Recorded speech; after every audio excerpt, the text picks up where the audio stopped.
the Sweaty the Farmer and the game design. We bake some special new solar cycle pies just for you. This is episode number 51, The Philosophy of a Savior. I am the learning gamer as the Sweaty. And I am Lucho the Farmer. Thanks for joining us on this episode. I know. This week we smell the future and it is delicious. Smell that fresh pie, my friend. That's the future. It is. Yeah. Indeed. So, before we start, our disclaimer. Remember, kids, young adults, old people, and everything that hear us. That discussion here is our own opinions and our own base game experience. Everything we say can be wrong, untrue, or false, or just or feelings, or deep feelings. Can be colored by everything that we see, hear, and smell and like. So there you go. If you have anything, complaints, everything, there is a comment section down below. If you're on YouTube, you have our social media. If you're listening to our million of podcast offerings. So there you go. In the deep dive, we have once more World of Warcraft and stuff about Shadowlands. Stuff, news, changes. With the pre-patch and everything, things have been getting interesting. Interview with Yoshi P, which is the lead designer of Final Fantasy XIV, now the lead designer of Final Fantasy XVI. No. No what? He's not the lead designer. He's the producer of the 16. lead producer. Yeah, sorry. Yeah, you're right. The lead producer of both projects. That is correct. Yeah, and finally, will the new Destiny 2 exotic reveal in the trailer and the information on the Bungie Safe Beyond Light? Will it make it good? Will it make it bad? Will it make it dance? Yes. Alright, let's start. So, Shadowlands, pre-patch, conduits, stuff, things. So, first of all, how has been your experience in the pre-patch changes? Even if we still don't have the epilogue storyline, is that right? They give you like 2 weeks of questing, right? That's not yet here. No, that hasn't. That's probably gonna release 2 or 3 weeks before Shadowlands drops. Yes. So how's been your experience so far? It's been pretty fun. I thought I was gonna miss. I mean, I miss my corruptions because it makes all my rotations slower. Yes. I really miss my bow corruption. It was so good. Yes, correct. But aside from that, I thought it was gonna be worse. I thought I was gonna feel weaker. Yeah. But it didn't, which is always really nice. I think I was bracing myself for a worse scenario. Yeah, I know. For me, it was weird because I thought like, oh yeah, the new pre-patch, and I'm gonna change. I play Fury Warrior, and it's kind of like a simple DPS class. It's one of the simplest DPS class that there is. I would dare to say. Beyond like, I think the other simple one is DH, Demon Hunter. For melee, yeah. Yeah. And for me, like my rotation didn't change that much. I have like an extra talent if I want to put it there for damage, for mobs, for like big AoE stuff, but that's about it. I did feel a little bit deflated in terms of damage because the majority of my corruption was going to up my numbers beyond like giving me more speed or some sort of utility or something like that, or all my corruption stuff, it was just like pumping higher numbers. So in that sense, I'm doing less damage technically speaking because that was the power that I got as a Fury Warrior. I think that's my feeling. So I feel a little bit deflated, but it's not that bad. It's not that bad. Yeah. But I mean, it's not like everyone got a little bit of that. Yeah. Because I also lost a lot of crit as a Beastmaster. and that made some of my procs less reliable. Yeah, fair enough. Yeah. Which means that I do less damage, like as an overall thing. Like not only the numbers, but just as an overall thing, I do less damage. Yeah, fair enough. Just because I'm creating less and creating less often. Yeah. And what about the new Exile Reach thing? Did you experiment with the Exile Reach? I haven't played. You told me that you did. Yeah, I did. Did you play through the Exile Reach stuff? Nope. You didn't? I was hoping that you busy. get a. I know that you're busy. Till next week. Till next Wednesday. Please.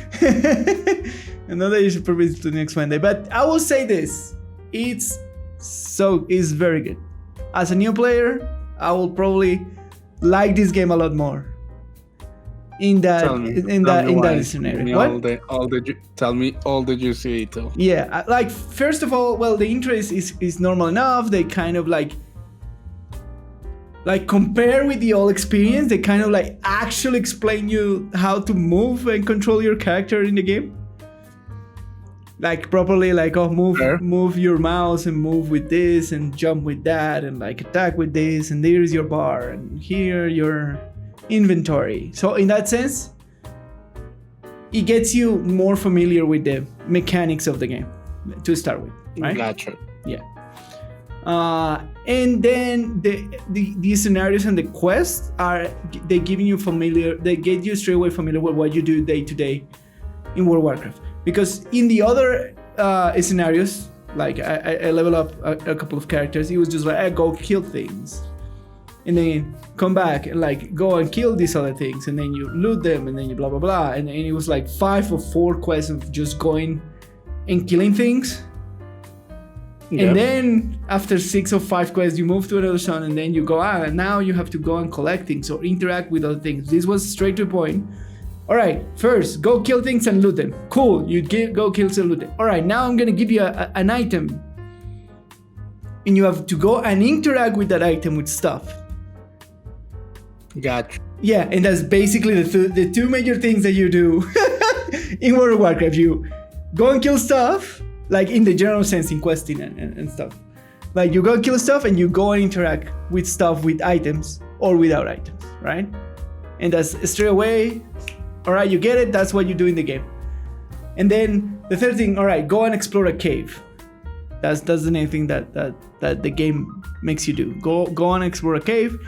You go to this beautiful like underground cave, and you get to the end and you do the small mission, and then you get a small scenario playing. So you go kill the spiders, rescue people, and then at the end you have a boss. You kill the boss, and then the person that you rescue takes you out of the cave while it falls down. So it's like exciting cinematic stuff. You rescue somebody and then you run like Indiana Jones out of the cave that is falling down. Yeah, that's pretty cool. Yeah, that's exciting. That is pretty cool. Yeah, and it's super well paced. So I really like it. And then you get out of the cave and then you see a quest out in the distance, and you can go and explore a little bit around the area.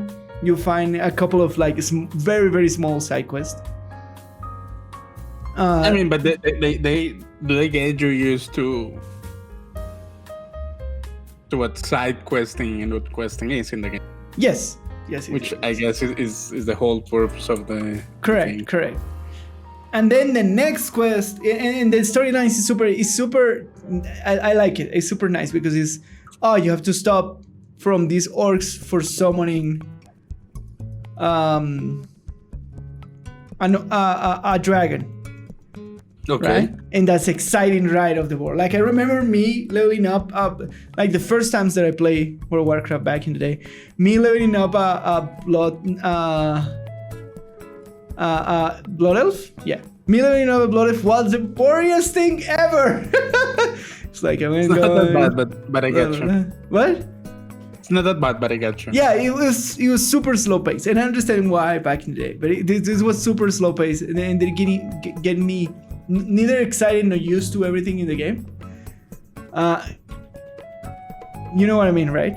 And yeah, I mean, yeah, just it's just an effect that World of Warcraft is an old game. Yes, And I know. The original starting zones were designed for that old game. So, Yeah. And vanilla or Burning Crusade or like the older expansion were so much more slow paced Yeah. than what the current game is.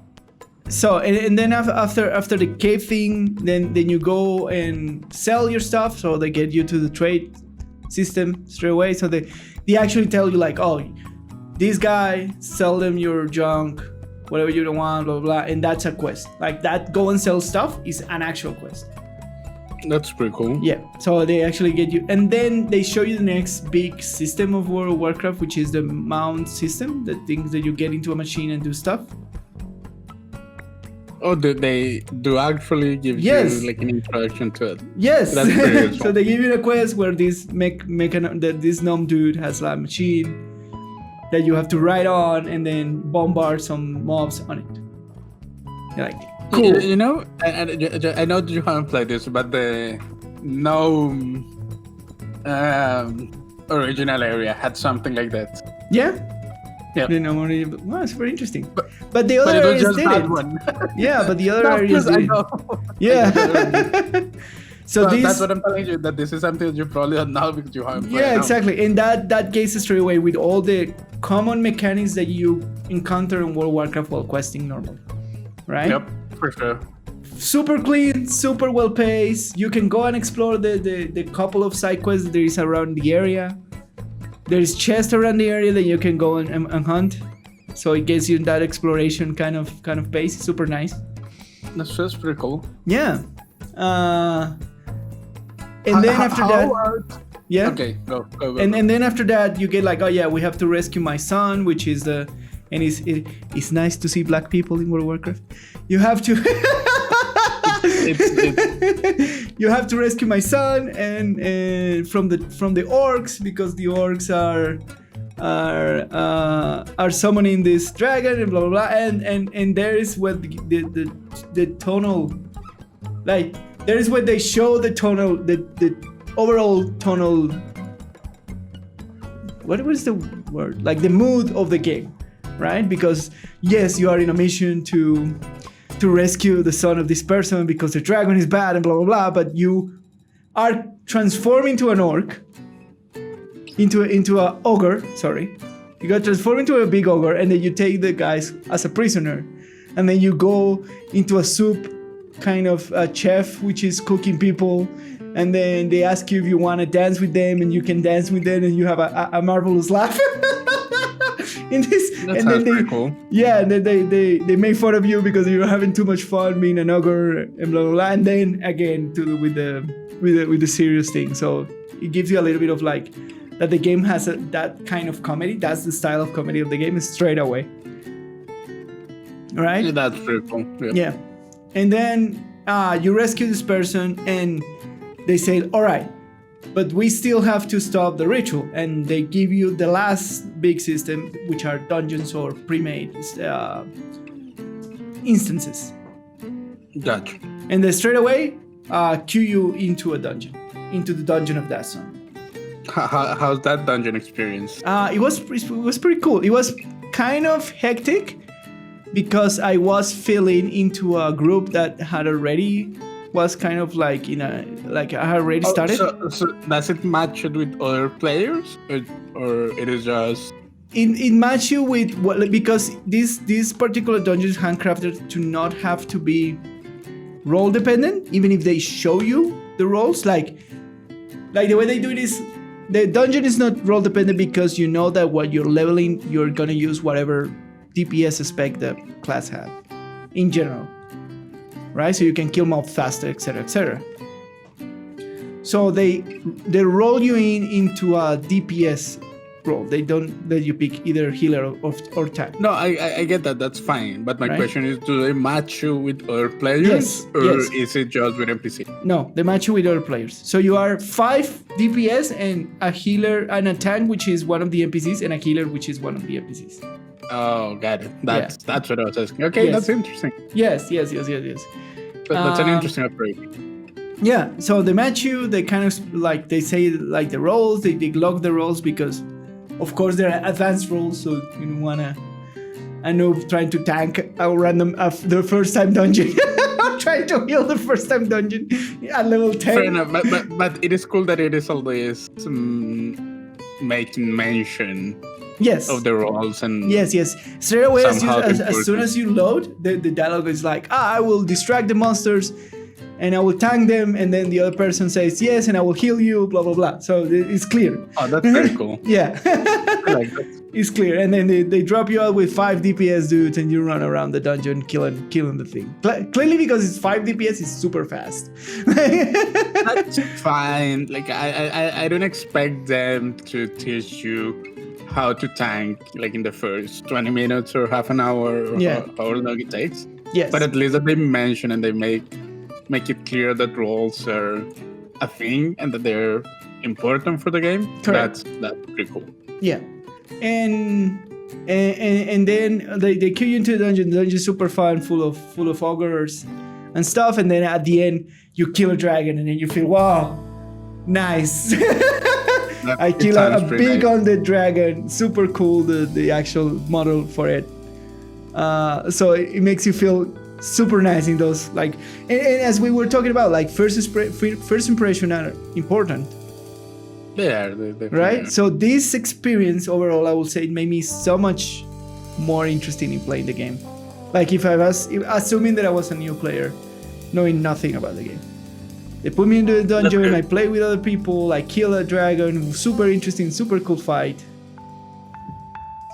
That's good because you can see the age of the game in some places. Yes, like especially on those like early quests and like early like initial vanilla zones.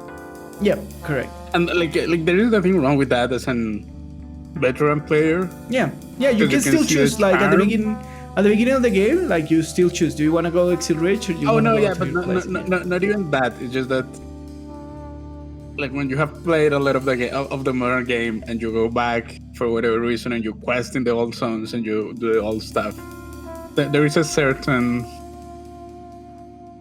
charm to the old game. Yeah. Because the vanilla zones, questing in the vanilla zones still feels like the vanilla game. Yeah, they're it's like slow pace. They're slow pace, but they're still beautiful zones. They still have their charm. But it has that slow, charming pace that is so different from the modern game. Yeah, correct. That's really cool. I'm glad you like that. Yeah, I like it. And then at the end, if you're missing a little bit of XP in case that you didn't do the side quest, they level you up till level 10. Oh, okay. That's pretty cool. They guarantees you that when you are Exile Rich, you're gonna be level 10, no matter what. That's pretty cool. Have you tried the Crummy Time? I have not.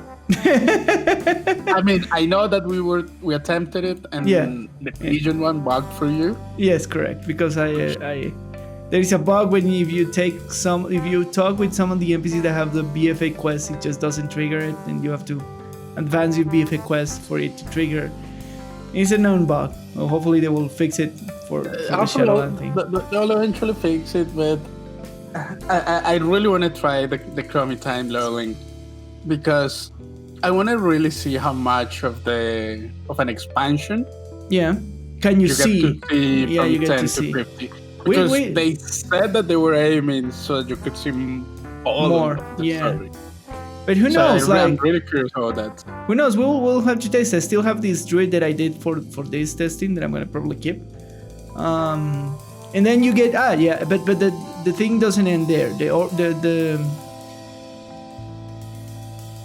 The extra rich style of gameplay doesn't end there because you are sent to your capital straight away. You have the option to stay in the zone and explore a little bit more in case that you want to see the rest of the zone. Sure. Yeah, but you send to the capital and then you are given a tutorial about how the city works. So you're telling where are the shops, what the auction house, where is the bank, and where is the flying stuff. And that's pretty good. Like when I arrived at Stormwind the first time, I was like, "What is happening? Where's things? Oh my god, help!" Fair enough. The capital cities are big and they're like, and even if you are in an expansion, you're constantly using those kind of hubs, right? Yeah. So and where are the crafters and blah blah blah. So they give you the whole tutorial once you arrive to the capital. You can skip it if you already know the systems. You say, I already know the system, skip this quest, and you're back normal. Yeah, but as a new player, that will be like me remembering my first experiences with the game. That will be so infinitely useful.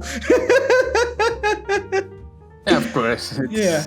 So and I agree with you. I see where you're coming from. Very, very good job by Blizzard in this new player experience. I think is very good. We have to check Chromie time. Apparently, what everybody says is like leveling now is super fast. Like it's gonna take you around 8 to 10 hours if you're slow. To take your character to level 50. I have to test it out. Yeah, we have to test it out, but that's what overall the community says, that leveling is super fast and super easy, that you won't have any problem with it. And they will be like, compared to old leveling, it is like 10 times faster. And that's it. That's my new player experience in the pre-patch. I think it was pretty good. I like it. That's pretty nice. Yes, I did like it a lot. All right, what else? What happened with this pre-patch beyond the level squish, and what is this about the conduits? And they're still working on it apparently. I mean, the first thing is that I don't know if you have not paid attention to all the news for the beta and all that kind of stuff. It's been like these 2 weeks have been full of just shuffling around balancing stuff. News. Yeah.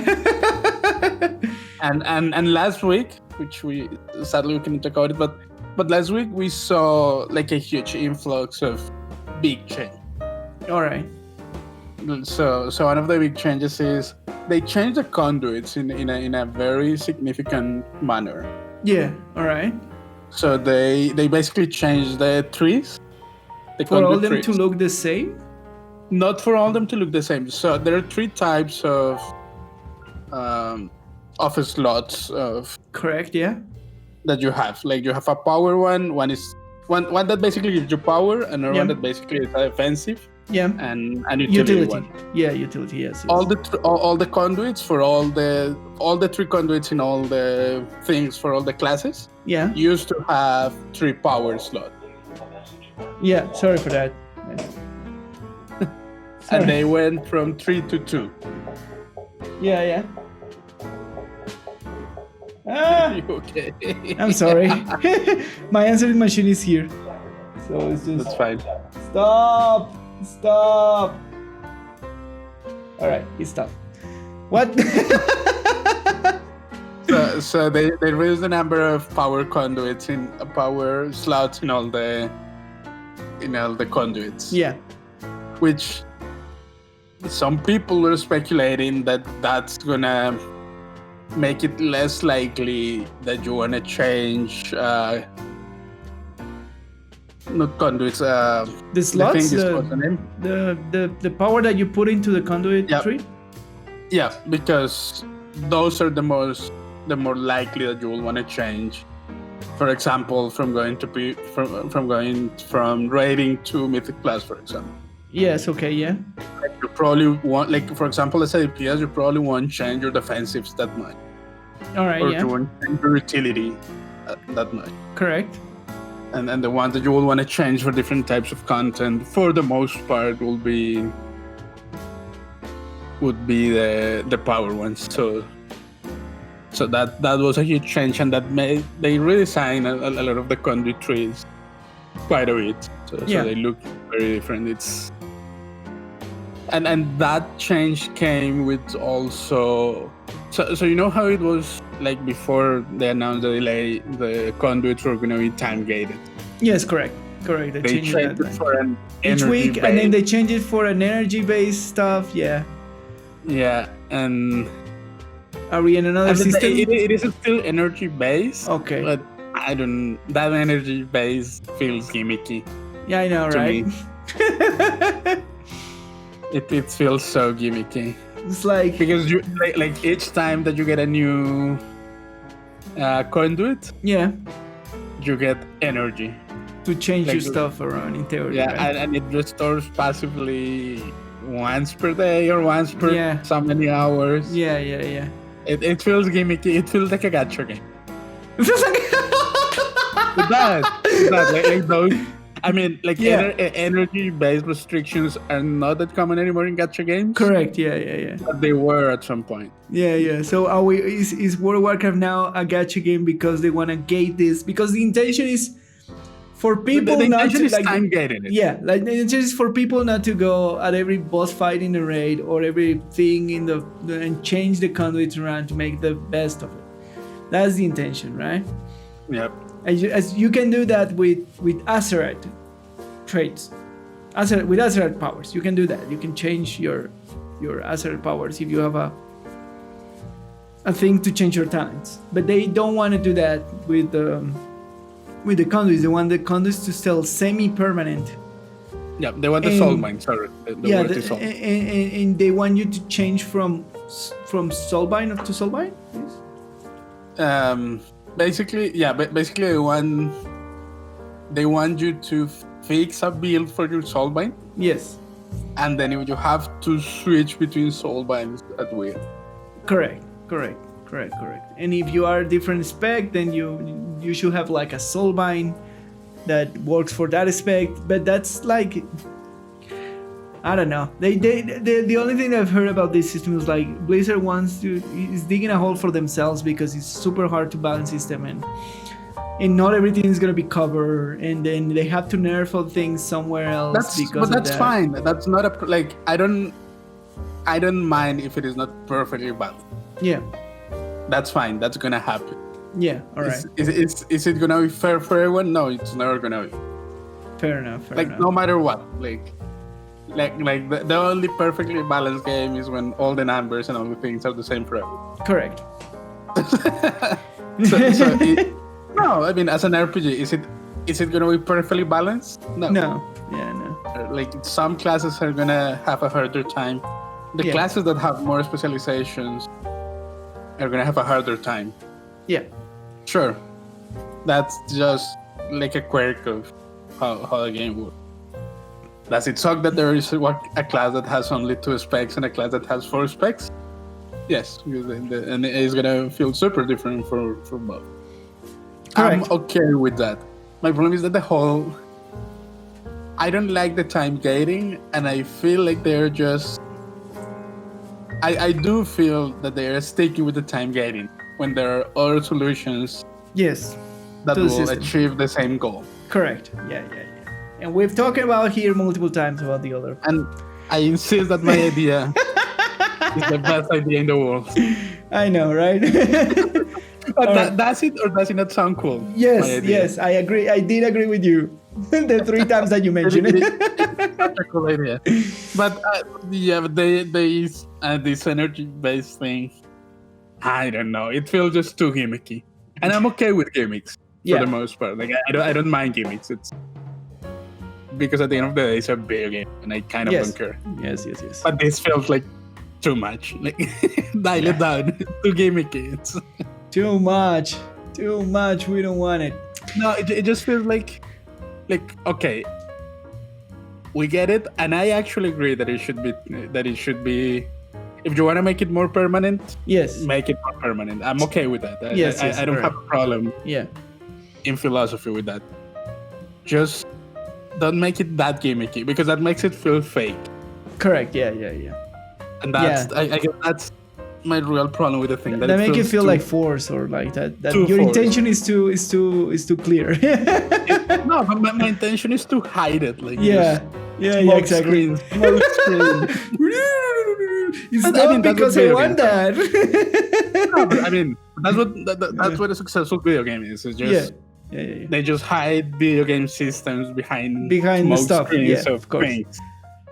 But if you strip them down of that, they're just nothing, just numbers playing. Well, today, as they recorded this podcast, we don't know what's gonna happen with this system at the end of the day because we don't even know when the expansion is gonna launch. No, they've been doing a ton of changes and reworks and of moving class stuff around. Yeah, changes. A huge amount. I saw maybe a week ago or so. I should have looked for the link, but I forgot.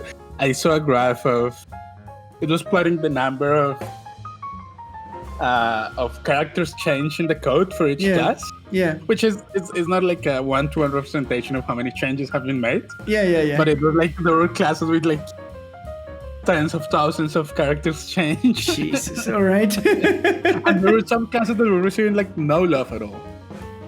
Monks. I think monks were one of them. Yeah. They received some.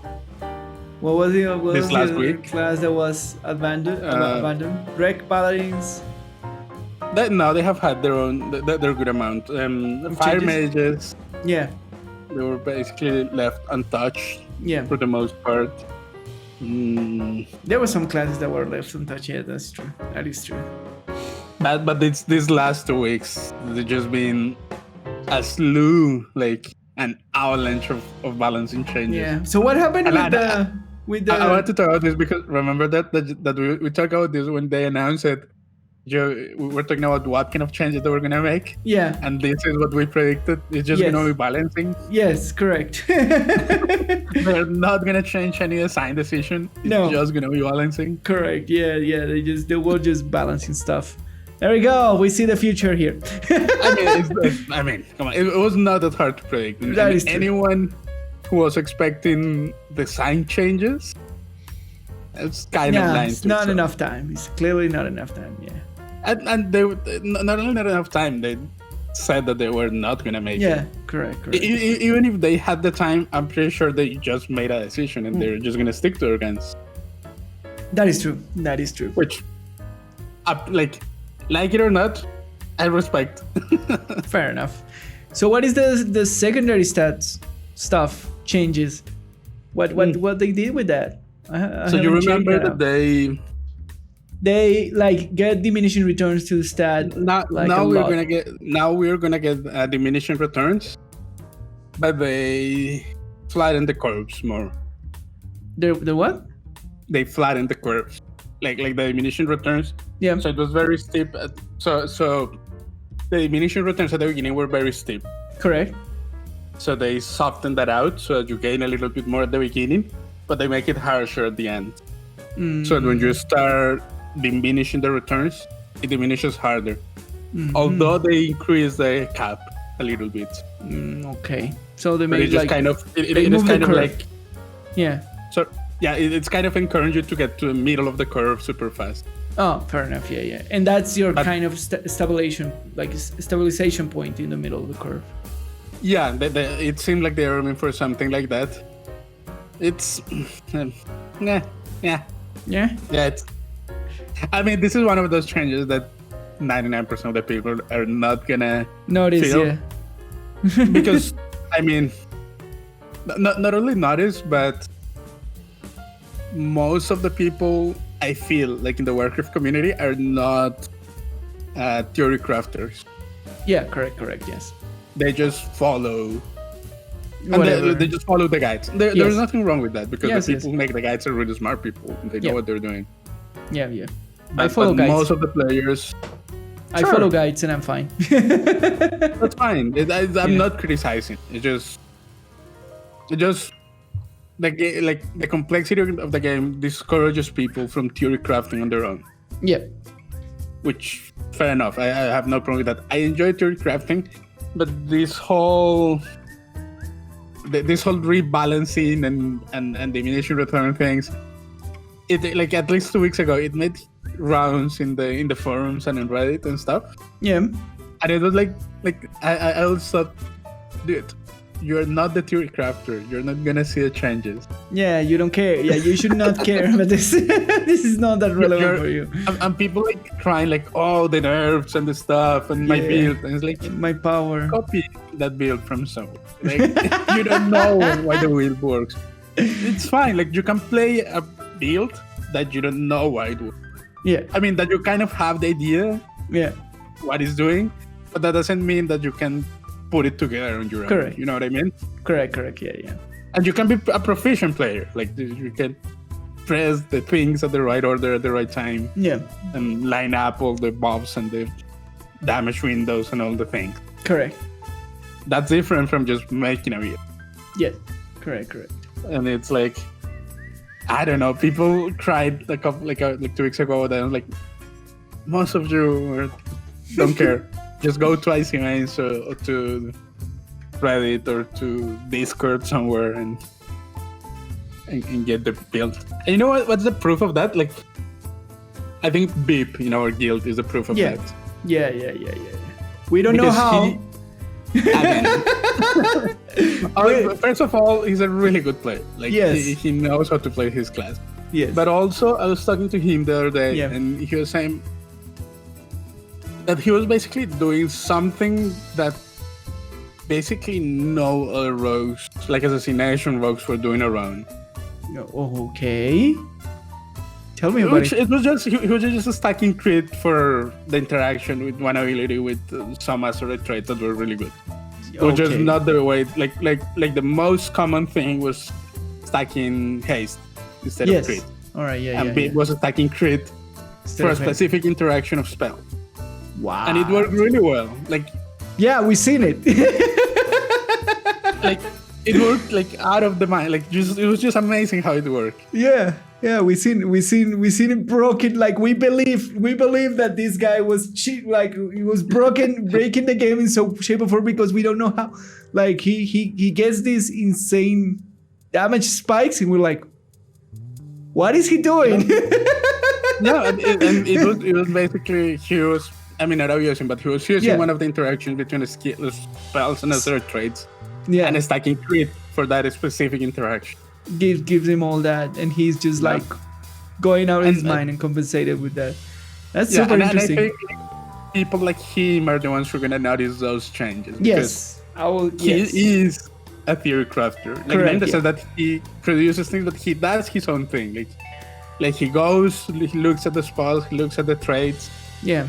But in a game of WoW, like to your point, like in the game of WoW, the classes are so, like, the systems are so complex that for you to get to that point of what Beep is doing, you have to know a lot about the class, right? Yeah, no, and that's props to him. Like he's been playing for a long time, Rogue. He's an amazing Rogue player. Yeah. For sure. Yeah. And those are the few cases that we know that it's like people that we know. And that's one player in our guild that we know. That's one player in our guild. Maybe Seal also has his own thing. Seal knows a lot about the build, and he did. But aside from that, most of us, we just do our own thing. I was we just follow guides. I was doing my own thing with my hunter. Yeah. Which it wasn't working at some point because I think they changed some stuff. Yeah. So I broke what I was doing.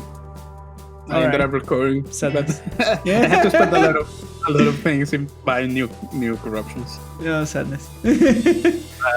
But yeah, I try to do my own thing, but for the most part, we follow guys. Yeah, we follow the guys. Yeah. We play quote unquote normally, right?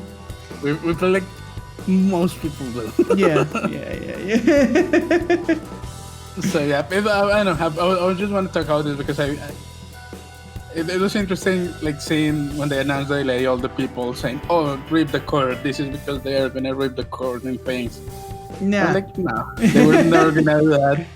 This month or weeks of extra time that they gain, it's gonna be pure balance. Before we move on, two things. One, what happened with the no Shadowland powers outside the Shadowlands, and then they reverted that, and then stuff and things and go away, and That was silly.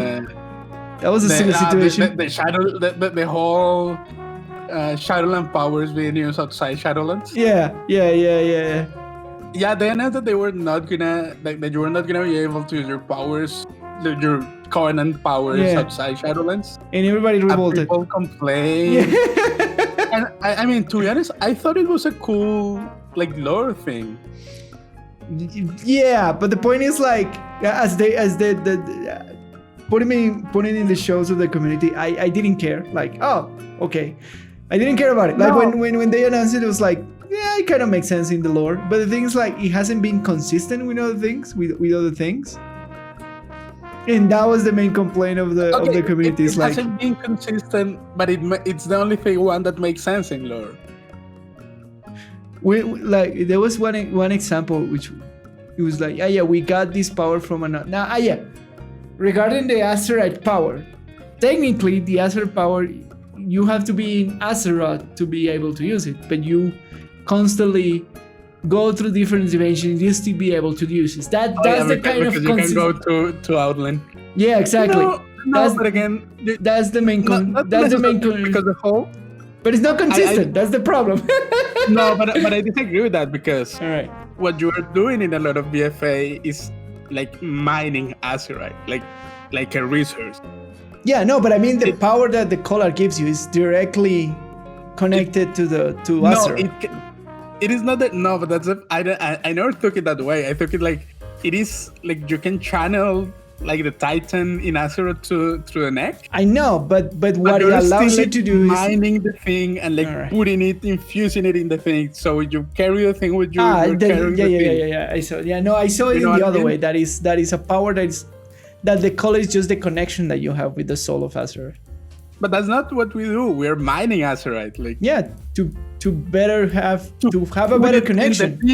No, to have a better connection, to have a better Wi-Fi. Does that make sense? That's how I saw it.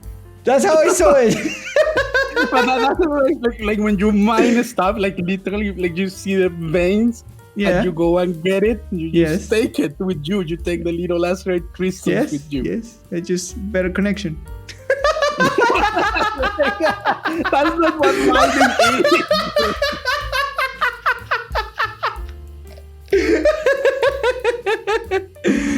Mining gold doesn't give you a better connection with the world. No, you just take the gold and you just wear it and you have the gold everywhere. You get a better antenna. You get a better signal. Yeah, for your phone. But you have the thing physically with you. You have the gold. So you have the answer right there. There's gone nowhere. Oh, Christ. All right. Anyway, so yeah, for me it was that makes sense. But everybody revolted and they backtracked in the change. I didn't know why they revolted. I thought it was a cool thing that made sense with lore. Yeah, I was it makes sense. You could argue that this is more than going to another dimension. This is just going to another plane of reality, right? Technically speaking. Yeah, because we really are not going to any other dimensions in the expansion. We're going to different planets and stuff. Yeah. But we are all in the same dimension. Yeah. But this is going to quite literally a different sphere in the cosmology of the game. Yep, correct. So I don't know. I thought it was cool. I'm sad they took it away. I really didn't care. Oh my god. And forgot the other question that I was gonna ask you. I had two questions. Yeah. Your prediction for when Shadowlands is coming out? December. Oof. So it's gonna come out in December and then they're gonna move out the raid race for January? I hope so. Right? That will be the correct thing to do. If it's gonna come out in December. Look, if it's gonna come out in December, it's gonna come at the beginning of December because Blizzard closes for the holidays a couple of weeks. Correct. But that's the thing, right? In the middle, as the calendar usually works with raid races, the middle of the start week of the race is when they actually send their employees for vacation. What? as the calendar works, if they launch in December, the first week of the race. What? It depends when on December. Yeah, it depends. But generally, like if they launch around December, they might have problems with supporting the race. 21st of December, and then the rate will fall January something. Yeah, probably that would be the best thing to do for everybody. So no, but they won't launch. They won't launch 21st of December because that's in the middle of the Blizzard offices being closed. Yeah, fair enough. Yeah. All I'm saying is that the 3 weeks around holidays, like so a holiday week, the previous and the next week, they're probably not gonna launch in those weeks. All right. Because the offices are closed. Most people take vacation time. Correct. Around those times. Correct. So if they launch on December, it's gonna be the first week. The first week. All right. And that's just kind of the worst case scenario, and that's where I'm putting my mind on. All right. First week of December. Lucho's saying. I will say middle of November. We all hope so, but I don't think so. Yeah. It is already what? October 17th. Yeah. I don't think so. And it will be. So you're saying a month more? It will be October 22 when you're listening to this. So. Yeah.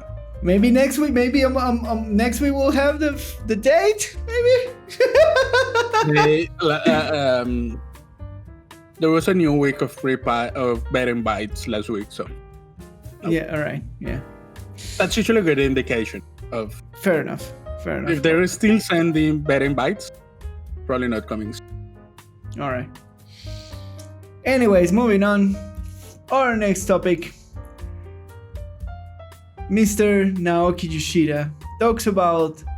Better known as Yoshi P. Better known as Yoshi P. You know why they call it that? Why? Because he's Yoshi producer. Ah! Yeah, I see. Because because all the 14 are real and revert and stuff. Yeah. Yoshi producer. So he goes by Yoshi P. Yoshi P. The guy Yoshi P. Talking about how he saved 14 in general terms, and kind of more than that, his managerial philosophy. His management style for 14. For the projects that he helmed. And man, there's so many things in this interview that it's a really, really cool interview. It sounds like super common sense. It does, but yeah. I mean, like it or not, I'm pretty sure he gets away with a lot of things that the corporation, quote unquote, the Square Enix don't like. Correct. But you cannot say no to a guy who saved one of the flagship titles for the company. They own him. Yeah, they own him a lot of money to that guy. So. It's just that kind of like he won his position. With hard work. Yes. And like his bosses, it's probably find it really hard to say no to him. Yeah. So I'm pretty sure he gets away with a lot of management decisions that many other producers / game directors wouldn't get away with. Yeah. In a company of the size of just because in like corporate pressures and deadlines stuff that you have to do. The money pressures everyone equally. Yes, correct. And the pressure goes from the top all the way to the bottom. So what a lot of management positions are doing is just passing the pressure that their bosses are putting to the ones behind them. Yeah. That's what corporate is, sadly. Yeah. So I'm pretty sure he's in a earned, but like in a position that he earned himself with hard work, but that a lot of people on that same role cannot afford. Yeah. Yeah. But beyond that, I like his positioning cadence of content. He were talking about like, oh yeah, we plan the content of 14 like way beyond in advance. We like the cadence that we have now, in the way that we'll development. But the things like, but I'm aware that people are getting kind of used to it. But I want to be flexible. That even if he's working now in 16, I think it is, right? The next game, right? He is the producer for 16, but he's still both producer and game director for 14. Yeah. Even if he's still producing on 16, he still have to finish this story to tell. He doesn't know what is the next story for 14. He still loves the game and he still manages it very well. I mean, he has also said, I've heard anything in this interview, but in previous ones, that he has slowly given more, not control, but like more responsibilities to the people behind him, or like below him, in 14 at least. Yeah. Because he's been vocal that he will eventually like leave the project. He doesn't want 14 just to die. Yeah. With him leaving. And the other part that I love about this interview is when he talks about the day-to-day life and the pace of the endgame system. He's super aware of like that nobody has infinite time. That everybody wants to enjoy the game, and like I love that philosophy of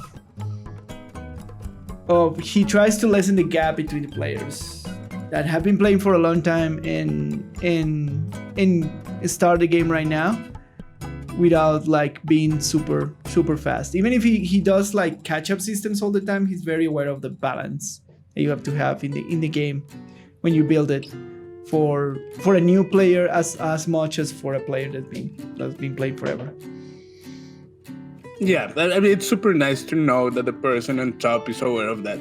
I'm pretty sure most like game direct and producers are aware of that.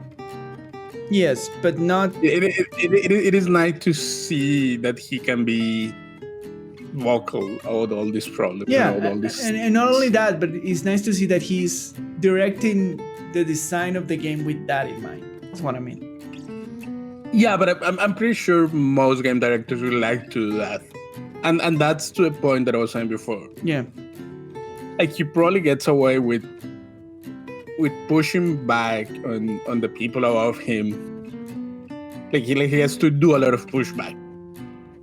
Yeah. While similar people for other games in other companies don't have that benefit. That's what I'm saying. Yeah, correct. Yeah. Like that. Like all I'm saying is, for example, I'm pretty sure. Ion has a Costas. He probably believes, like he probably agrees with Joshua P. Yeah. Like from a philosophical point of view. Yeah, correct. Yes. And like Ion has said the same thing. For example, about the development time. Like they plan the expansions like 4 years ahead. Yes. So they like he believes in these things. It's just that he probably don't get to talk back to Activision Blizzard and to push back as hard as probably Joshua P. Like Ion has probably less influence in Activision Blizzard than Joshua P has in Square Enix. Probably he hasn't saved a franchise from doom. Yeah, and that's what I'm saying.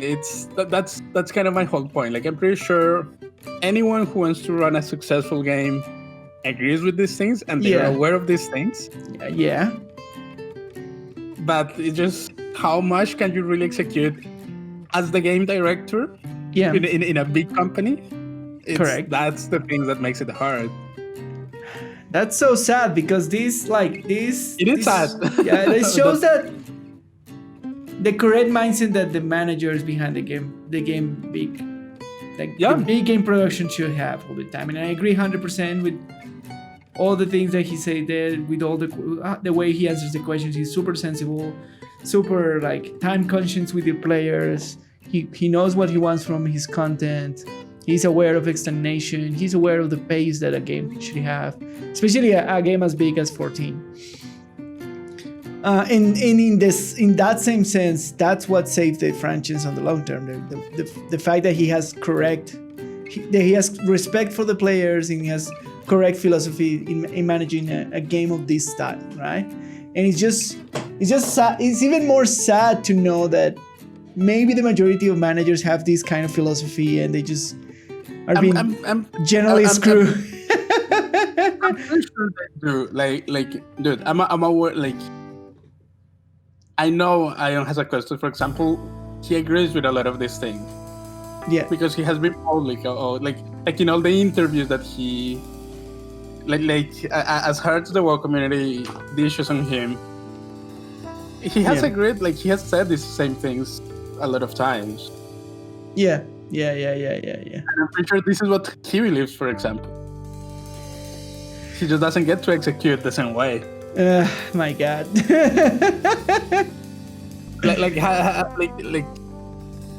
In one of the Q&As for, I think it was last year, BlizzCon. Yeah. He was aware of the whole, breaching the gap between getting to an endgame and the new players and how to get new players involved in raiding. And for example, they are all aware that WoW is, for example, a game that is heavily balanced towards the quote-unquote endgame. Correct, and that is a game that shines when you're raiding, not before that. Yeah. And they try to make changes to balance those things. That's, for example, why the level squish happened. Yes. It's one of the big reasons for those kind of changes. Yeah. So, I don't know. I feel like a lot of them do know, especially for people who have been in the industry for a while. Yeah. For a while. Yeah. It just sadly, corporate ruins everything. Money pressures, dude. And that's what happens in every company. That's reality. That's reality for you. And I would say, for example, Warframe, like Steve. He has mentioned the same kind of thing. Yeah, correct. And he has a similar management style. And Warframe is different, but because they have more people. Yeah, they have another kind of business structure and these things. But they all have come forward and say this kind of thing. Yeah. And they all are aware of the problems. We months ago we took out one interview with Scott. Yeah. Where he was talking about how he keeps an eye on the reviews, how he's aware of all the problems in the game. They know. Yeah. And you see how Warframe is developed. It's more quote unquote slow paced. Like they have more freedom of making decisions of how to change the game and in which direction to move the game. Correct. And that's why it's successful. Bungie was struggling with that, and that's why they went alone, for example. Yeah. And they have a struggle with the free model. And but they are trying to make more of these decisions. Yes. Like for as much as I dislike Destiny 2, I believe that the people making Destiny 2 agree with these things. Yeah, and they're trying to do the best decisions. Yeah. It just they are stuck in like their particular conditions make it hard for them to execute right now. And they're trying to get to that. To that point, yeah. But the thing is that it is amazing that Yoshi P can pick his mind so freely about this stuff that I'm pretty sure a lot of people cannot do because just envy. Because the money people. Because again, no one saved an entire franchise. No one gets that opportunity to begin with. To begin with, It's funny. It's funny because the story of Final Fantasy as a game is a story of this is the last thing that we do. You remember, right? You know the story about Final Fantasy, back in the day, Square Enix They were totally broke, and they did Final Fantasy as their last game before the the Hail Mary attempt to save the company. Yeah, and indeed it became happened. the flagship titles for them. Correct. So, and the fact that this guy saved again Final Fantasy. Yeah. And make it a great game. And now I understand, like, now after seeing the interviews from him, I understand why what we are experiencing is as it is, right?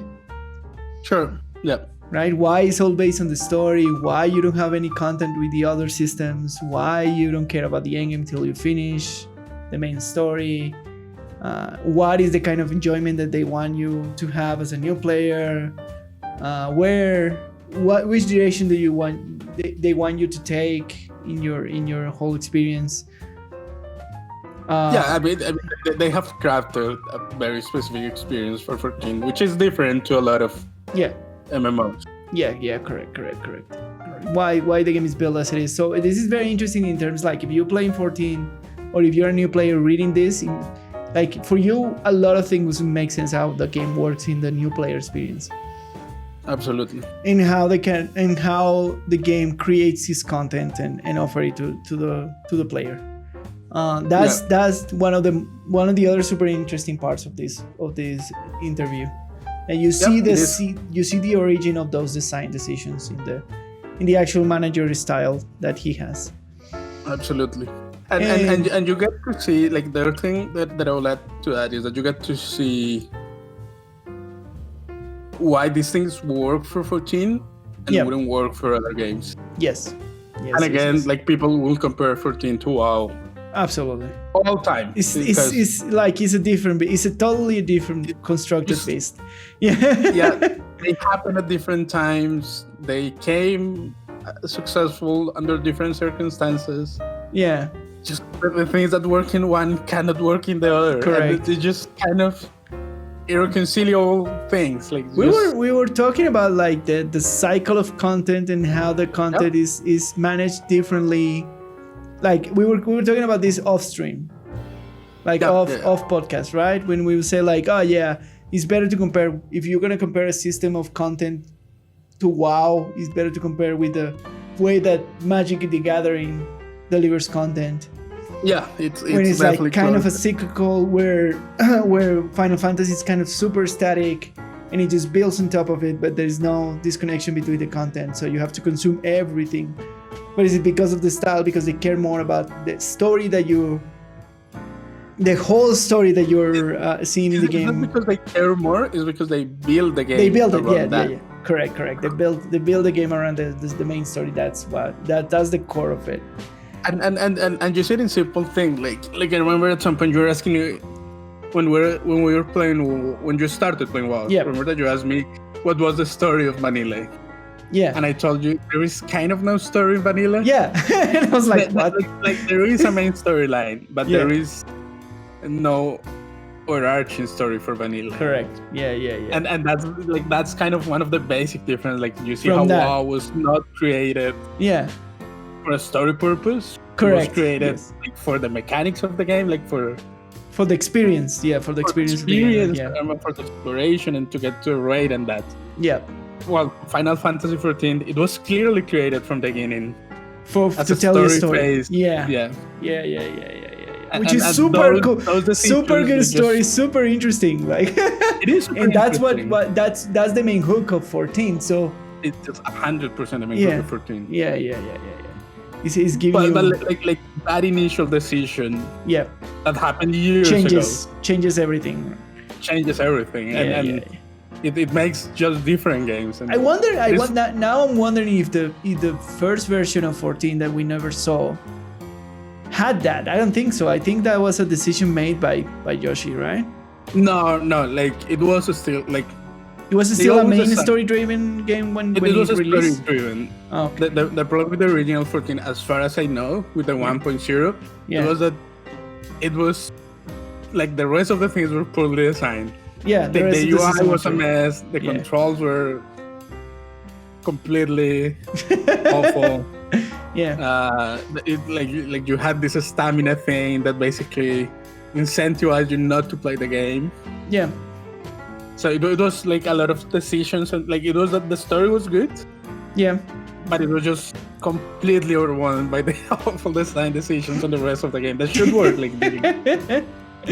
All right, fair enough. But yeah, so yeah, from that, and that's why it's so hard to compare the two games, because we were thinking it is so like it is such an unfair comparison for both. Yeah, I was thinking like, oh, now it was funny because I was like, oh, seriously, the only MMO that I played seriously, it's been WoW, and I was like, and I play ESO, and ESO was kind of closer. It was weird because it's kind of closer to WoW, because it does have a main story, but it prioritizes exploration and decides. Of course, ESO have full voice acting, which is one of the big hooks of it. That makes a huge difference for the game. Yeah, exactly. It has full voice acting, and the combat system is much more simple, more action oriented for putting it in some way. Yeah, but it's kind of more similar to WoW, right? And I was like, oh yeah, so that's kind of the base. And then I started playing 14, and 14 is super different. Of course, it has the classic MMO factors that you have abilities and rotations and blah blah blah. It has the MMO tropes. But in terms in a different way. Yeah, but in terms of pace and what the game asks from you, it's like super different. And it's kind of interesting. It's kind of lovely that even in a genre which a lot of things are kind of pre-designed to put it in some thing, you can be still different and offer a different experience from the other ones. So yeah, and it's very cool. It is sad that people like try to compare them like so blindly. Like they're just MMORPGs. No, I'm sure they are, but like even there's so much nuance in how they even work. in the end game experience, like the small rate instances that we have seen, like the experience is totally different to the WoW. Like it's more about the spectacle than anything else. That's what I feel from the rates of 14. Like it's more than the spectacle, that the mechanic, gameplay focused things that the WoW rates have, right? Yeah, they definitely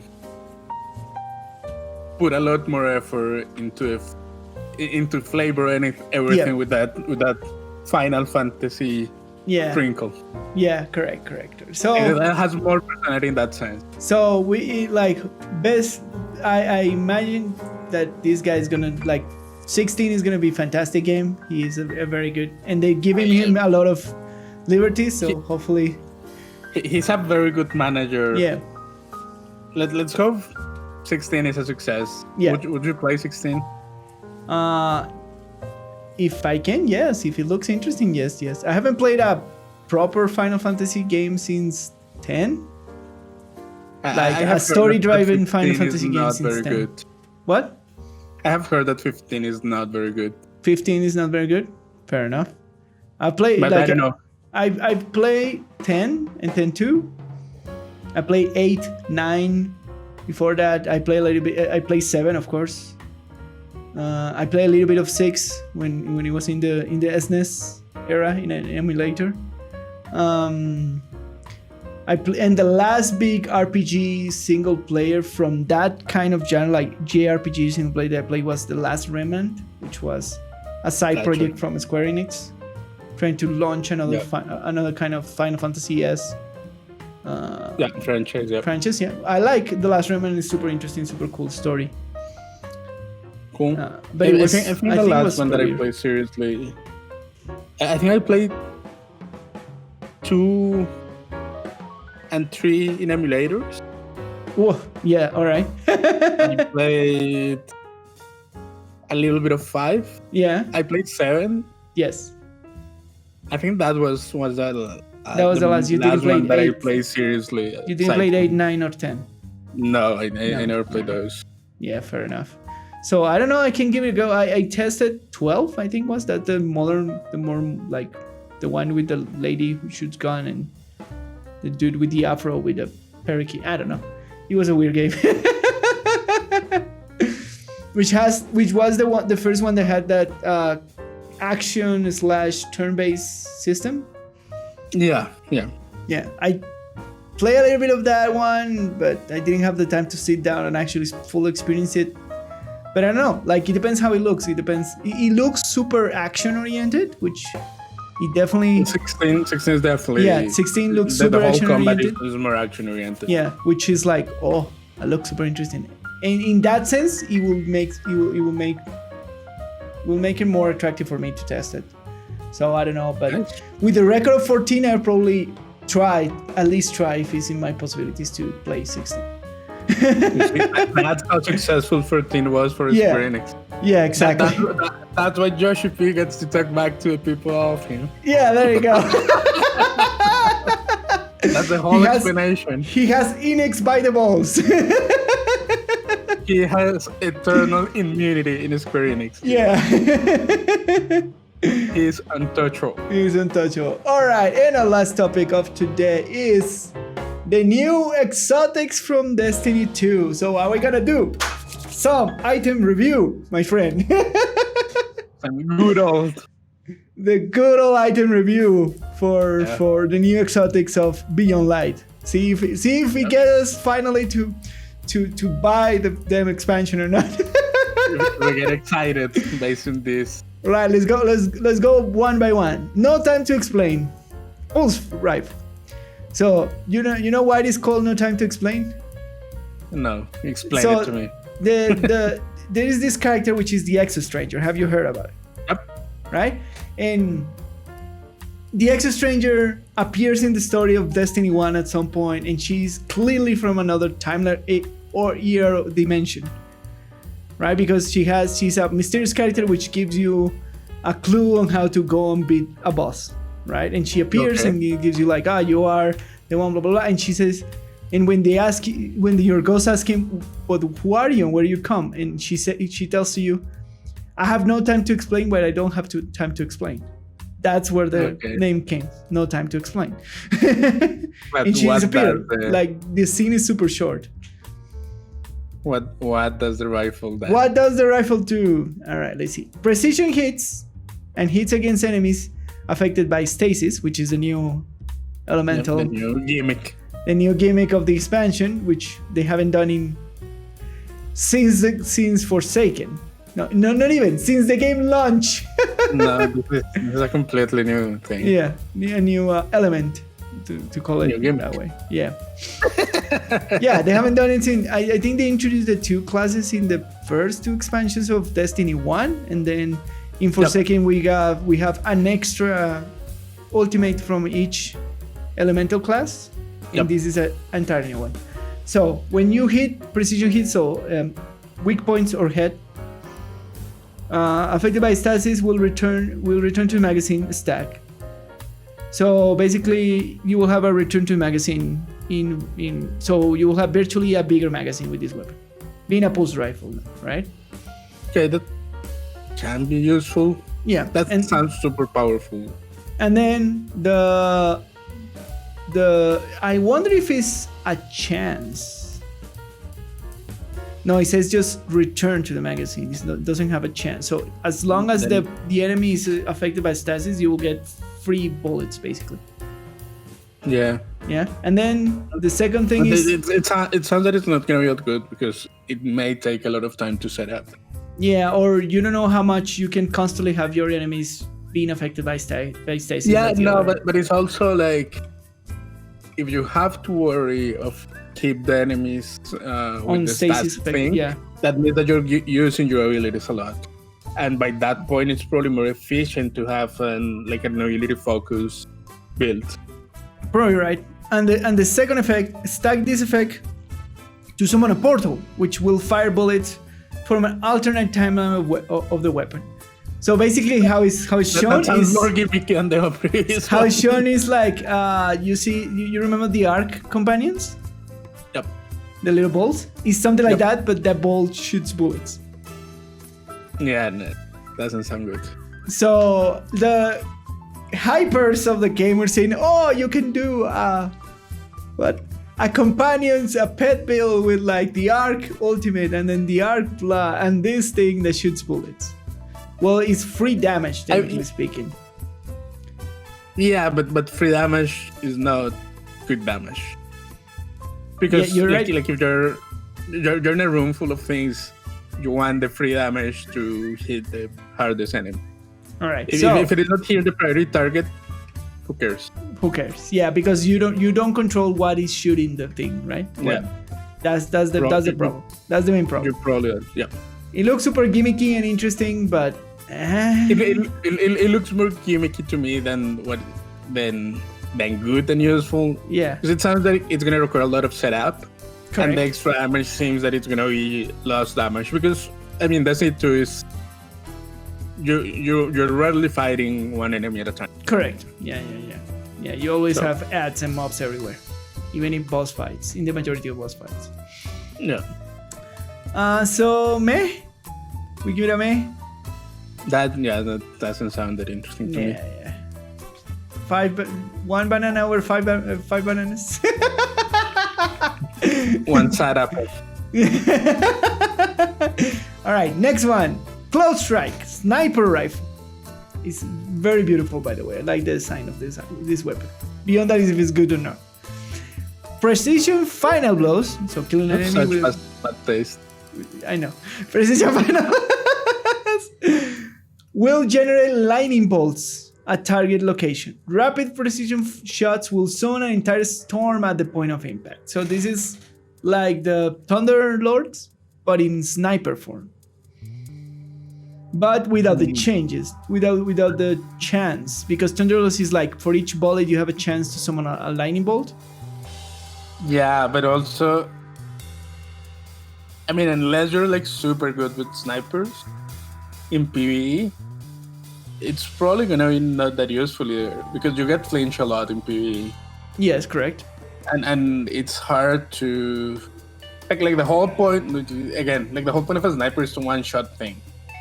The only curious thing about this is how good is the summon and start storm in terms of DPS, right? Because for example, but the question is also how easy is gonna be to proc. Yeah, that's the other question. Yes. It's like because how many shoots? It does a ton of damage, but you have to shoot it like 16 times. No opportunity to proc it to actually set it up. Yeah. If it is too hard to set up, then it doesn't matter how much damage. So I think this will it is because the final blow will generate a lightning bolt. That's good for mobs. Like if you have a bunch of mobs together, you shoot one and then the bolt hits the ground and then kills the other ones. That's good. And a distance, right? Because being on a sniper. I agree with you. Yeah. But again, it's kind of doing something for a weapon that doesn't need it. All right, fair because enough. with a sniper rifle, you should be hitting hard. Yeah, but you usually don't use a sniper rifle to kill mobs. That's the other thing, right? You usually don't use it for that reason. Yeah. And this sniper you need precision blows, final blows, like consecutive. Yeah. So it means that you're wasting sniper bullets into multiple ads to proc the whole thing. Correct. Which seems counterintuitive for what a sniper does. Yeah. So we will. I think this will die or live by how good the storm is in terms of DPS and how difficult to proc it is, right? Yep. Yeah, I think that's the thing. Apparently in PvP, this is gonna be crazy. Yeah, PvP is a different game. But again, it depends how difficult it is to proc the second. Yep. The second thing. And to be honest, like maybe for casual PvP. Yeah.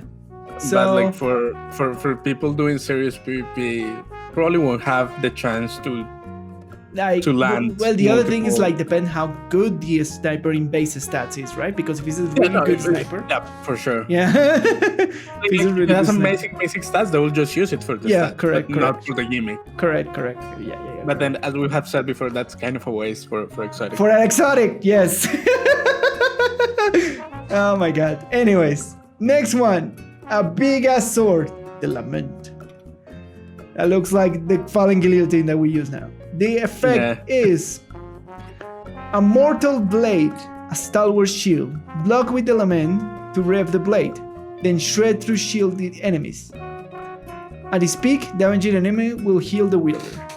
So the example that in the trailer that we saw is that this can kill champion barrier enemies. Okay. So they will deal them damage through the barrier that they produce. And it will heal you, right? Yeah. The interesting thing is like how good is that heal? Because it just says damage at its peak. What and what does it mean at its peak? It's like fully charged? It will probably take a certain amount of damage to charge the whole thing. Yeah. And at that point, it will be at its peak, quote unquote. Yeah. The real question is how ammo efficient is this really gonna be? Because blocking takes ammo. You're right. Heavy ammo, it's a premium. Right. You are absolutely right. So if blocking with this thing becomes too ammo hungry, then you're just wasting DPS on blocking stuff. What will be a good point to put it? Like 2 blocks, like 3 blocks, and then it consumes 1 ammo or 2 ammo? Maybe I don't know. Like the numbers are hard to know, like from the top of my head. Who knows? Yeah. Plus we have a pretty good sword in terms of damage right now. Yeah, but that's like if you think about it, the good, and this is also like a power weapon. Yeah. Like the good power weapons have to put out the. Correct. Yeah. And swords are known to be ammo hungry in the game. Correct. Yeah. So the whole blocking thing, unless it's well balanced, and again, who knows? It doesn't seem to be the right weapon to have this. Yeah. I don't know. What about the shredding, like the shield shredding? That effect? Could be useful, but again, like if it takes too much ammo to like activate to charge the whole thing, then it's too much. Like it's too bad for it to be useful. Especially like if you're gonna use it in high difficulties, which is the place that we will use that kind of effect, just killing a champion through his barrier. Yeah, but also if you think about it, you usually want your heavy slot. Yeah. For damage bosses. And if we think about bosses like raid bosses and strike bosses, yeah, bosses are usually not shielded. That is true. Yeah, no, this is pure for champions, for boss champions. So this is the time for champions, which are kind of that middle tier hard enemy. Yeah, correct. But it's taking your heavy slot weapon. Yeah, so if it doesn't have the correct numbers for actually taking that, and like the thing is like if it doesn't have the correct numbers for taking that heavy slot as a sword, because remember not all the bosses are swordable. Yeah. not all of them are melee. Yeah. Then it's not gonna be work because the utility is not gonna be enough to carry it. That's what I mean. Yeah. Exactly. So we will see.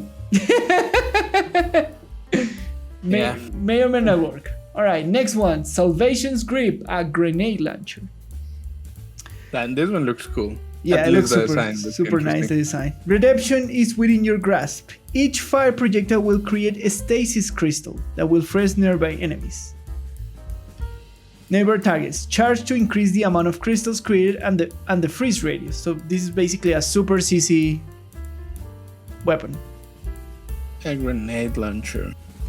I feel this is gonna be... Well, the thing is like, first of all, grenade launchers has between 5 and 6 shots max at top, right? Give it a take. Yeah. So it looks super cool for crowd control.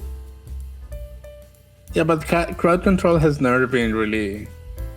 It's useful in Destiny for like that's why the White Horn is so good.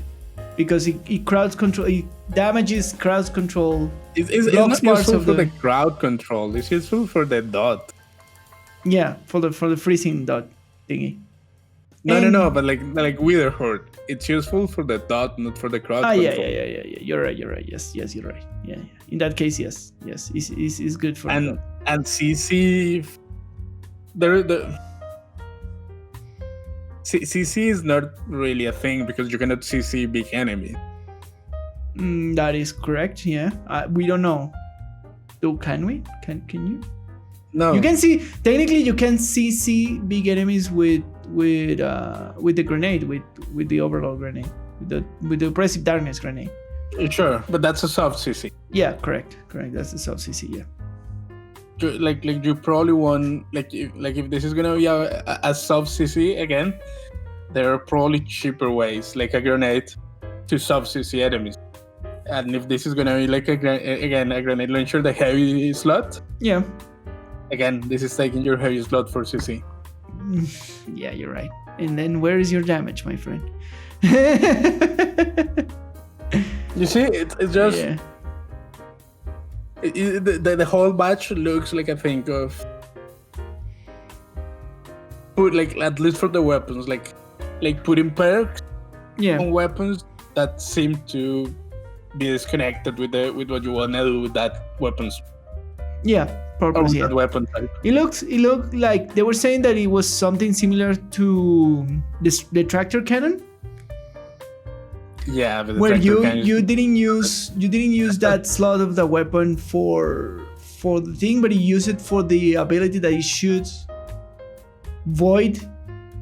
That it was a heavy void weapon that shot very hard because it was interacting with parts of your power kit. So with void damage, amplification, and the thing that gives you your energy better. So it was more now that it wasn't that the exotic did a lot of damage, but combined with the void class, it did a lot more damage than it was supposed to, right? The people that were reviewing these things were saying that there was a stasis class that will generate a lot of damage when you freeze stuff, and they give you your abilities back. So maybe this can be like that kind of same utility. Sure, but that's not like the tractor cannon is okay. It's not a good. The tractor cannon was super meta like long time ago before they nerfed a bunch of stuff around the void class. Yeah, because the void class was broken. Yeah. See, but that has nothing to do with the weapon. Yes. Like but again, I mean, like this can be. What they're saying is the weapon was not good on itself. It was good because the void class was correct. broken. Yeah, that's what I mean. Yeah, like still. This can be a role player in kind of that sort of stuff. That can be. Yeah, like, but is the weapon good? No. All right. Like if a weapon is only viable because there is one class that is broken, it's not viable. All right. Now, am I? No, wrong? You're not right. I'm telling you that you're wrong. No. You're right. All right, next one. Icefall Mantle. So the first armor exotic. Stand tall for Titan, right? For your class, Lucho. Stand tall against the oncoming hordes with this reinforced armor that replaces the Titan's barricade with an overshield, absorbing damage from incoming fire.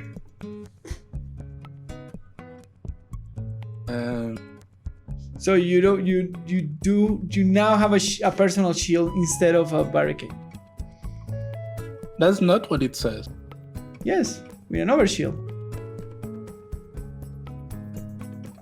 So instead of summoning the barricade, you get an overshield. That replaces. Yeah, replaces it.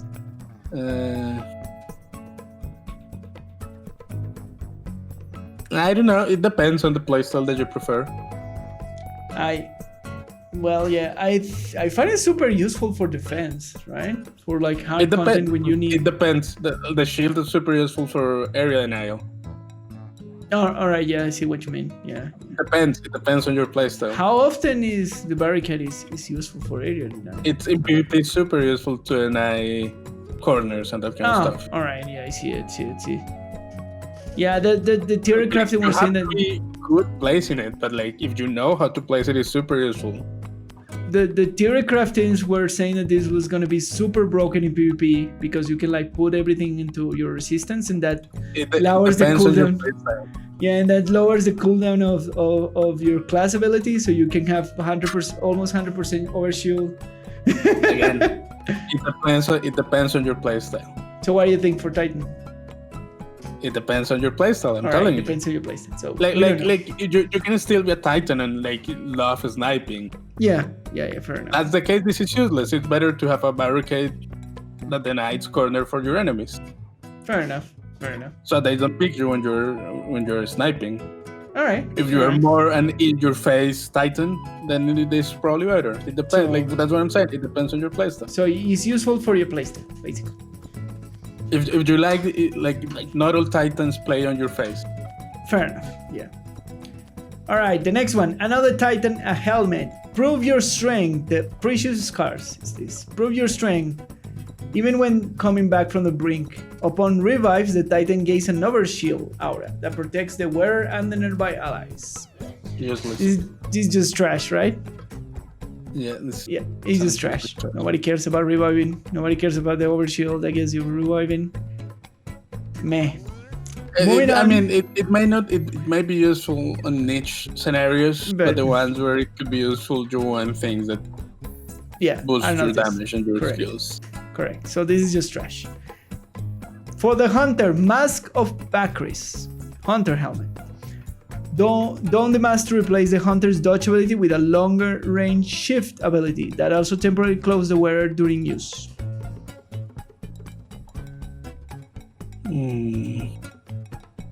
That sounds more hero there. So it is another invisibility kind of thing? Yeah. So it's invisibility. You can have perma invisibility with this between dodge and smoke bomb.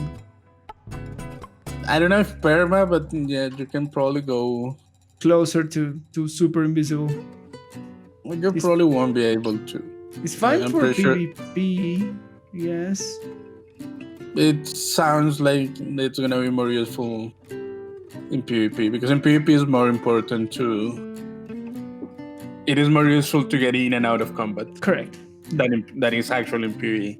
Alright, next one. Artist Embrace, Hunter Gauntlets. The Hunter's weighting knife gains a second ricochet.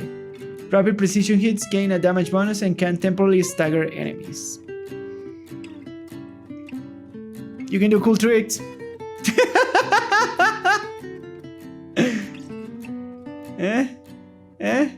Nah, that sounds like trash to me. Yeah, terrible.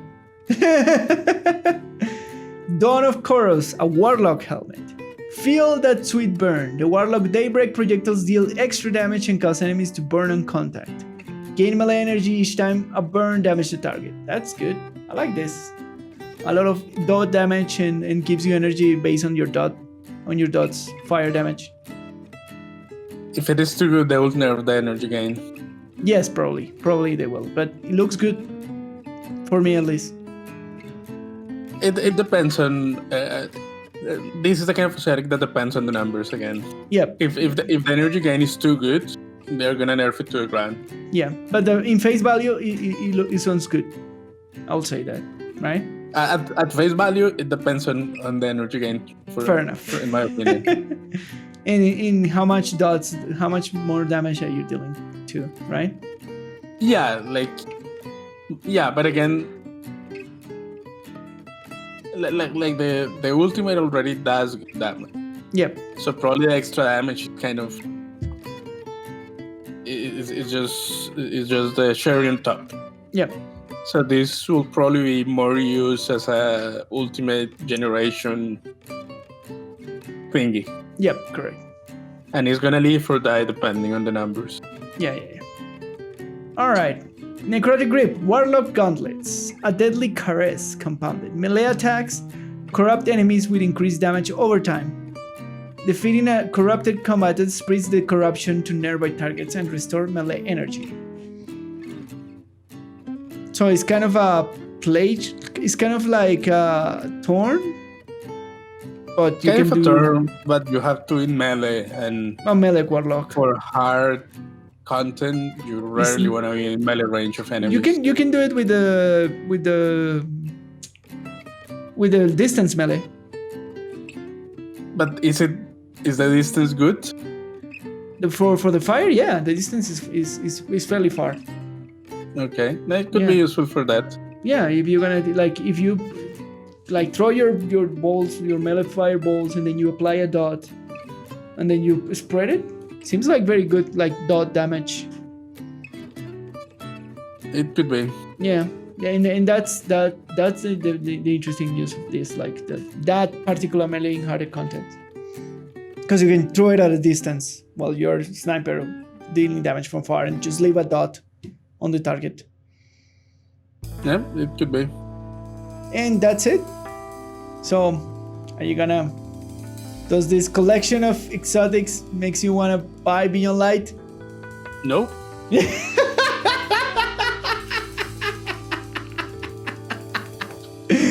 Yeah, exactly the same. It's like, we're still on the fences, Bungie. I'm sorry. All right. That's the weapons look to be all in the wrong place, in my opinion. fair enough. Yeah, all in run slots. Well, there you go. That's the review. Now we move to our audience questions and feedback. Remember, you want to send us your message and your questions, you can leave us the comment down below if you're watching us on YouTube. Contact us in any of our social medias, etc. Leave us a comment, pass by my stream, ask the questions there. If you know us, just write us down by email, by Twitters, however you want to send us your burning questions. So, our first question of this week is, congratulations for your 50th episode. Thank you. What other kind of content would you like to do? OnlyFans. I'm gonna make a sweaty farmer game design OnlyFans. Oh my god. There is an audience for everything. There is an audience for everything. A couple of male dudes, hairy male dudes, kind of fatty. On OnlyFans. There is an audience for it. Oh my god. Jesus Christ. Joking aside, Yeah. I don't know. I don't know what kind of other content we would like to do. I don't know. I think we're doing the content that we like. I like this type of content. I think that's the entire story. We like the content this we do. I would like to do. I mean, if people have suggestions, we're always open. Yeah, to we always suggestions. have our eyes open. You have a suggestion of what kind of content would you like us to try or do? We can for sure consider your suggestion. We can. Yes. And for our second question of this week is, what is your favorite indie game?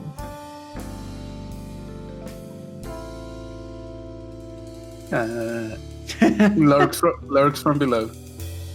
It lurks from below. Is that I a have horror? mentioned it before. A horror game? It is an ARPG survival game. Oh, It's a game developed by the Diablo 2 guy. Oh, I forgot alright. his name, but Brewick. Yeah, my bro. Yes. No, that he developed the whole thing by himself. He got some help with like some art and some music, Nice. but the whole thing was done by himself Cool. on his own, like developing / publishing company. Nice. I think my favorite indie game, like truly indie game. I don't know. I'm torn between Bastion. What I'm saying is truly indie. Truly indie. Yeah. It was done by one guy. Yeah. Yes. The guy happens to have an important name in the industry, but it was just done by one guy. Yeah, It there was- is a couple of games which I love indie games. One it was now Supergiant Games are a big company, but back in the day, they were just 7 dudes working in the garage of the main designer's dad house. But Bastion, I love that indie game, and the other one, which was considered like a game called Audioform, which was done by a couple of Swiss guys, and it was like a puzzle. This was like, I'm talking 2005, and like this was a puzzle game in music and colors, based in music and colors, super interesting. And I love it. I love the music. I love the puzzles. I love the colors. And so if you have chance to check it out. It's a super old game called Audio Farm. Sounds interesting. But yeah, those two will be my indie favorites, my indie dog. The one that I would say is Dream World. It's also so good. I haven't. How is that game? Is it good?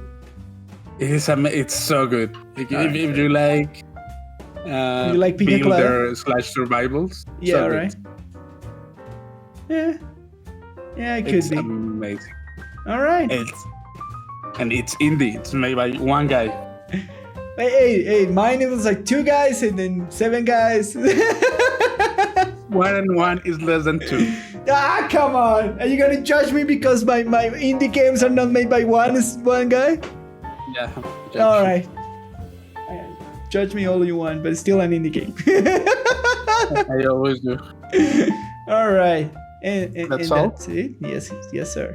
Yes, sir. That's all for this week's episode. Once again, thanks for tuning into The Sweaty, the Farmer, and the Game Design. My name is Lucho, and you can find me on Twitter at LuisJPolanco. And I am the Lone Name Gamer, and you can find me on Twitter at the Lone Name Gamer, and on Twitch on twitch.tv/Lone Name Gamer TV, where I stream Mondays, Tuesdays, Thursdays, and Fridays. Not Wednesdays. Sometimes Wednesdays. I'm checking it out, but generally between Mondays and Fridays I'll be there. Don't forget to share, like, subscribe, tell everybody that you're listening to this podcast, tell that they have a lot of content. We're on episode 51 by now, that they are amazing people and they love to laugh in the podcast. So if you like to laugh with us or to laugh from our laugh or... Yeah. just come and have a good time. Yeah. Generally have a good time. Come and tell your friends that you're having an amazing time in this content. Put it everywhere in your social medias. We love you. So thank you for coming to The Sweaty, the Farmer, and the Game Design. See you next time. Bye.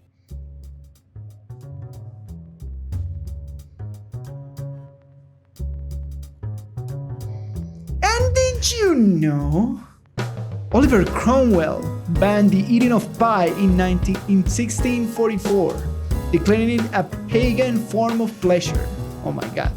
For 16 years, pie eating and making went underground until the Restoration leaders lifted the ban on pie in 1660. Pie was not always the American favorite dessert. In the 19th century, fruit pies were a common breakfast food, eaten before and the start of the long day. So, at some point, pies were lustful and prohibited, and they run underground. And we're like, man, crazy. People is crazy. People are crazy. People are crazy. And pies can be loosely tracked back to the ancient Egyptians during the Neolithic period or New Stone Age. Ooh. The bakers incorporated nuts, honey, and fruits in the bread dough. And That's pie or bean or pie attack, you have probably seen it in a lot of cartoons. Pieing is an act of throwing a pie to a person. All right. A stellar way to pie someone. Now it's through the game Pie Face. Have you played that game? Isn't that the one that you click the thing and then the little stuff move between You have like a little hand blocking that you move. Yeah, I haven't played, but I've seen. You have seen the pie face, but that's more like a cupcake with like a lot of cream or something like that. It's just like whipped cream in the thingy. It is basically just the cream, but that's what gets messy from pieing something. Yeah, fair enough.